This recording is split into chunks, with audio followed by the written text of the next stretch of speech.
Hello and welcome to the Library Research Workshop for the course Educ 6560. In this 20-minute video session, we'll be providing an introduction to the tools and resources available to you as you conduct legal research in higher education. My name is Doreen Banks and I am the Education Librarian, and joining me today is my colleague. Hi, my name is Morgan Stoddard, and I'm the Director of Research Services at GW Libraries and Academic Innovation. And I'm joining you today because prior to becoming to GW, I was a law librarian and adjunct professor at the Georgetown Law Center and have 15 years of experience doing legal research. In this video, we'll provide a high-level overview of the online research guide that we created for this course, some secondary resources on higher education law, primary resources for finding legislation and finding other law sources such as cases, statutes, and regulations, and we'll conclude with how to get research help when you need it. When conducting legal research, there are two types of sources that you'll encounter, primary and secondary sources. Primary sources are the legal documents themselves, things like constitutions, statutes, administrative regulations, court opinions, and more. Secondary sources are everything else. These resources often provide commentary on the law or explain the law. All good legal research begins with looking at secondary sources.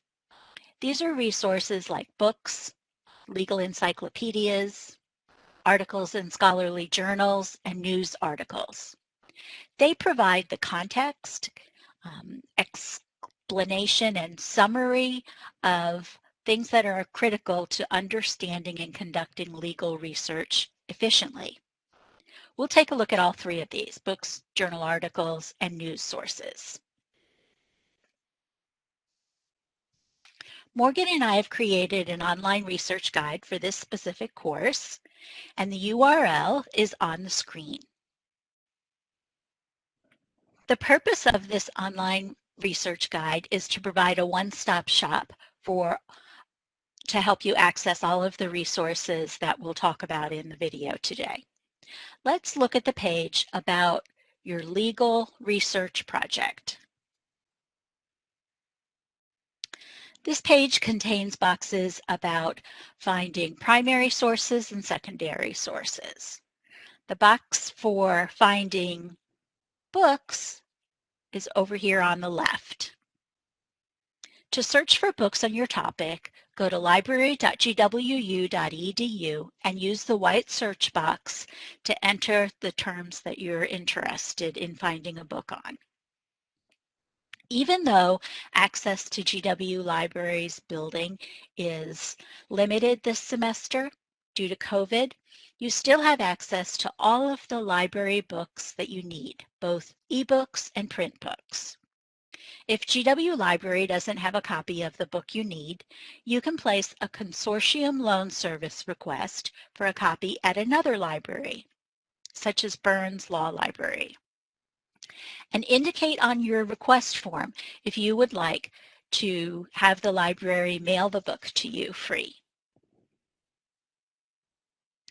In addition to books, another type of secondary resource is scholarly peer-reviewed journals in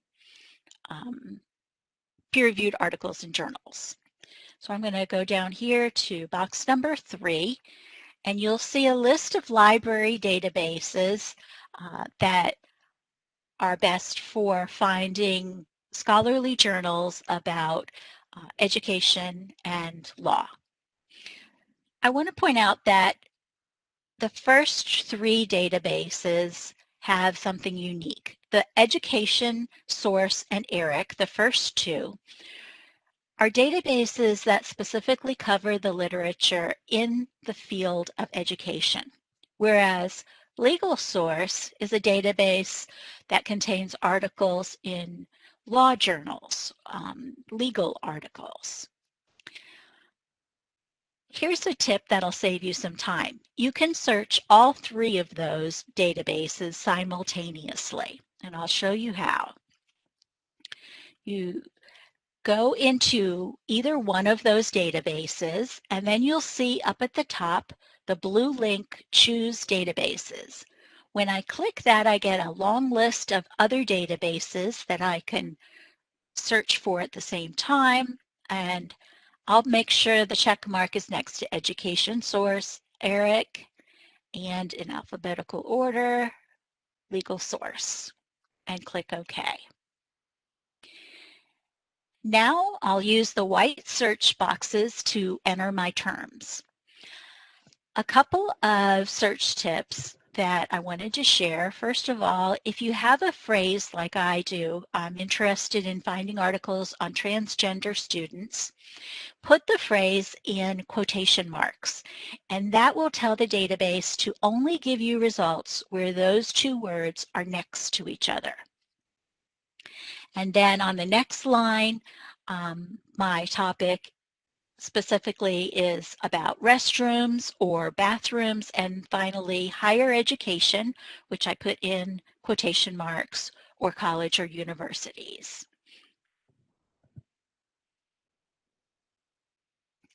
And then you see I have a result list of 49 articles. And at the bottom on the left, it shows you that of those three databases, where those 49 articles were drawn from. So you see most of them were from Education Source. Another helpful way to use the limiters on the left sidebar is if your assignment calls for scholarly peer-reviewed articles, you can limit your results to just those. And you see that that brought that search result number in half. Finally, the third type of secondary source is news articles. And especially in higher education, there are two news sources that are important to keep up to date on key topics that are happening in our field, and they're Chronicle of Higher Education and Inside Higher Education. Additionally, the library has other databases. One of them is Nexus Uni, which will give us access to major newspapers from around the world, as well as legal news, law reviews, case law, and more. And Morgan's going to tell us more about finding primary sources. Again, give me one moment to share my screen.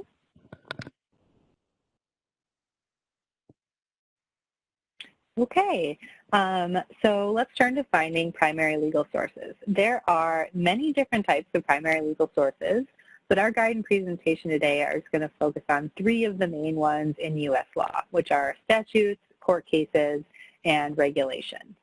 The guide includes information on where to find these under the Legal Project tab down here at the bottom.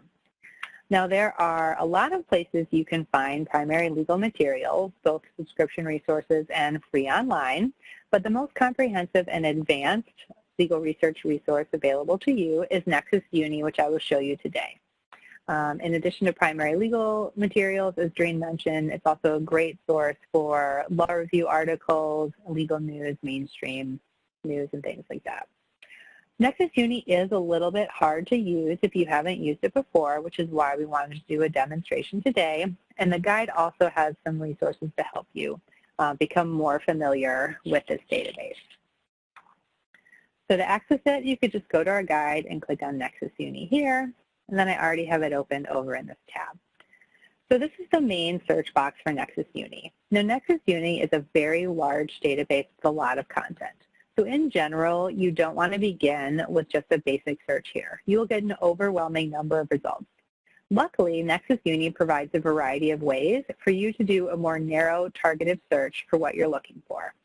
One way is to limit the content type that you want to find.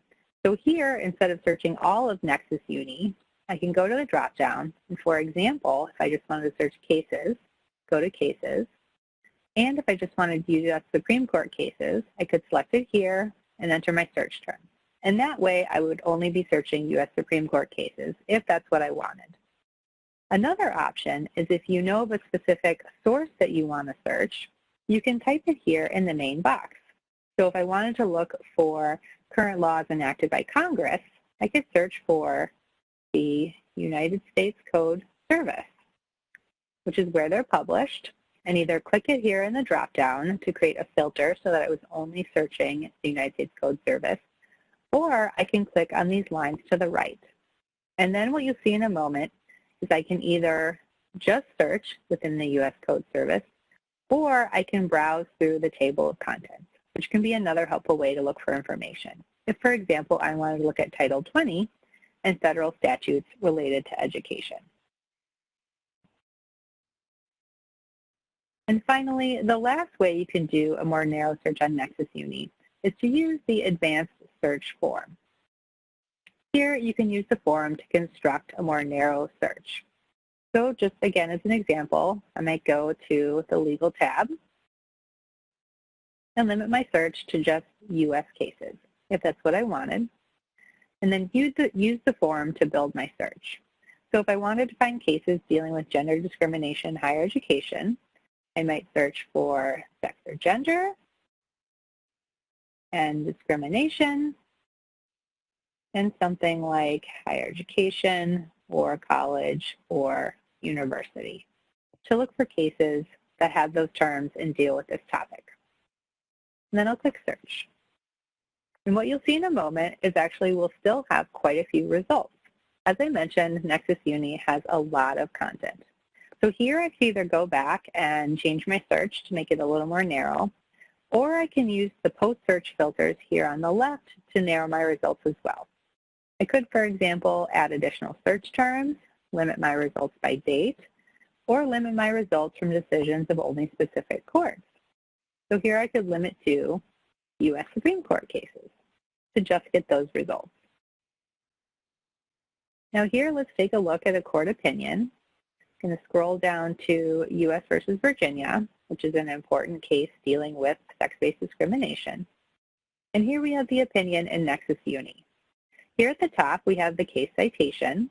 I do want to note that the law has its own form of citation, and it's a little complex and uses a lot of abbreviation. So when you first start doing your legal research, it might be hard to understand what a lot of these citations refer to, but you'll quickly become familiar with the most common citation formats and be able to find those documents. We also here have a helpful case summary, and then we have what are called the head notes. These are summaries of each of the main points of law discussed in the case. Generally, court opinions deal with a number of legal issues, not just one. And then the most important thing to know is down here, all this information is not the actual court opinion. The actual court opinion written by the Supreme Court begins here where it says opinion. This here is the law. This is the court opinion. Everything above it is just preparatory information to help you understand the case. And that's an important thing to know. Finally here, let's look at this box on the right called Shepherds. So Shepherds is a feature available to you in Nexus Uni that offers two really valuable things for your research. For one, it helps you understand whether a court case that you're looking at is still valid or if it's been overturned by another court or by the court itself. It also helps you find other cases and legal materials on your topic that have cited the case you're interested in. Shepherds also works with statutes, such as U.S. Code statutes that we were looking at a moment ago, to tell you whether a court has found a provision unconstitutional, or if there's pending legislation that, if enacted, might amend the statute. So let's look at the Shepherds report for U.S. versus Virginia to see what it tells us. So the Shepherds report provides the appellate history of the case. It provides a list of citing decisions. So these are all the court opinions that have cited U.S. versus Virginia. Other citing sources, so these are things like law reviews and other documents which have cited the case. And finally, table of authorities, which are all of the opinions cited in U.S. Virginia by the U.S. Supreme Court. And all these citations can be helpful because if a document cites this case, there's a chance it might deal with a relevant legal issue that you're interested in. The other thing here I want to point out is this yellow triangle. So as I mentioned, Shepard's also helps you understand whether a court opinion is still valid or if it might have been overruled. So it gives you this graphical representation of the state of the case. The yellow triangle, as you can see when I hover over it, says caution possible negative treatment. That means that some court has disagreed with this case in some way. There are a number of symbols you might see here, and you can find them all under the legend. The ones you really need to be concerned about are the red stop sign and the red exclamation point, which indicates that the case may have been overruled or reversed or found unconstitutional. In that case, you want to take a closer look before citing that case as representing what the law is.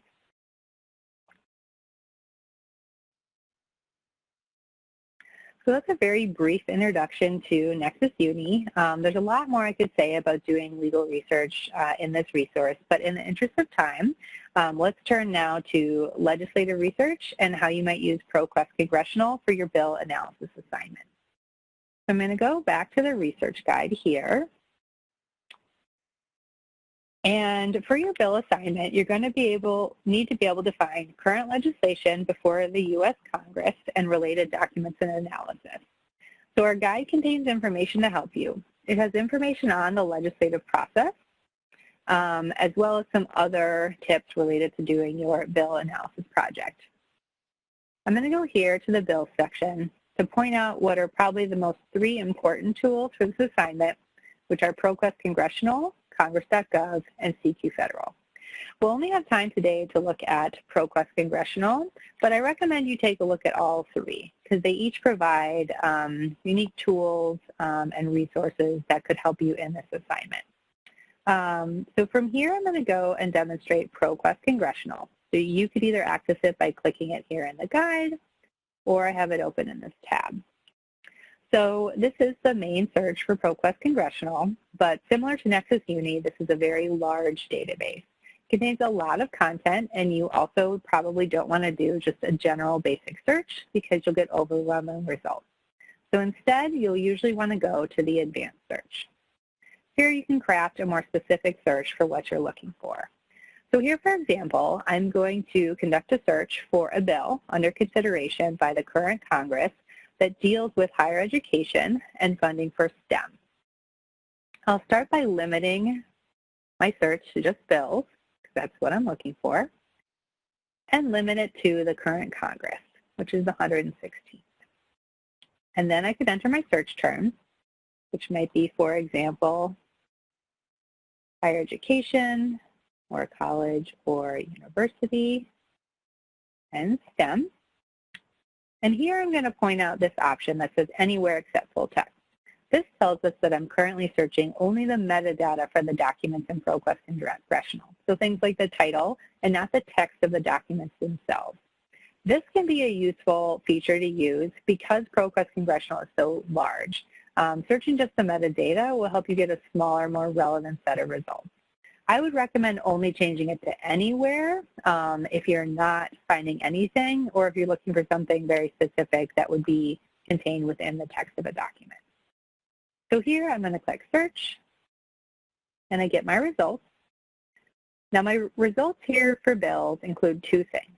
Bill text, which is just what it sounds, the text of bills that meet my search criteria, and also bill profile. The bill profile is a report on the bill which covers its history. Now I'm going to limit my search to just bill profile because it's a little duplicative of bill text in that the bill profiles also contain links to the text. So I'm going to limit it just to the profiles. And here I have 35 results. Each entry here is a bill. And the really helpful thing to pay attention to here for the purposes of your assignment is this status bar. It is telling you the progress of the bill through Congress. And this is important because for your assignment, you want a bill that something has happened to. You want a bill that has materials that you can use to analyze it, right? So a bill that has potentially a hearing, a committee report, or a debate before Congress. A lot of bills, if we just look at all of them, have simply been introduced in Congress. Many, many bills are introduced in Congress, referred to a committee, and then nothing happens with them. You want to be able to find ones that have had some activity. You can find those, again, by looking at the status bar. Or if we go back to our search,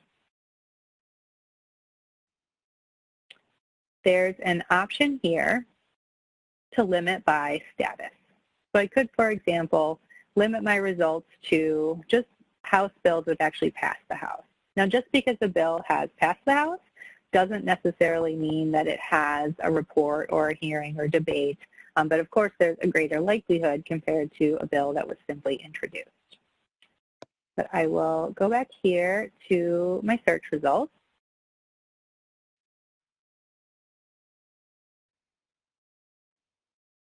Just in this example, I'm going to click on this bill here. So this is H.R. 4372, the MSI STEM Achievement Act. Here I see a summary of the bill telling me what it's about, as well as related news, which could be really helpful for analyzing the bill. I also have committees that have considered the bill, the sponsors of the bill, and I have the bill text. So these are different versions of the bill. Many bills, as they progress through Congress, are amended as they go, and so they have different versions here.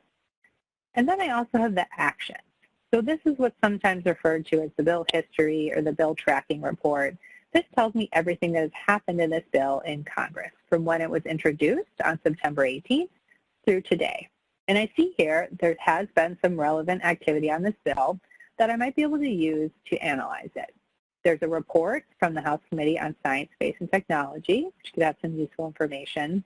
And it's also been considered or debated on the floor of the House, which I see right here. I could click this link to get to the House report. Over here, or over here, these are links to entries in the Congressional Record. The Congressional Record is the publication that contains debate and other activity on the floor of the House and Senate. So I could go here to take a look at the debate. Now, the last thing I want to point out in ProQuest Congressional is sometimes when you're doing your research, you may actually already have a bill that you're interested in and actually know the bill number. And if that's the case, ProQuest Congressional has a really handy search by number feature. So you could go under Congressional Publications and click on Search by Number and simply enter the number here. So the bill I was just looking at is before the 116th Congress. It's a House bill, and its number was 4372. And click Search. And what I'll find is every document in ProQuest Congressional related to this bill. So if you already have a bill number, this is the search feature you can use to find any reports, the bill profile, and things like that related to the bill. So it's a really useful feature. So that's what I wanted to share today about using Nexus Uni and ProQuest Congressional to find legal and legislative information. And now I'm going to return to our slides and turn it back over to Doreen to conclude our presentation.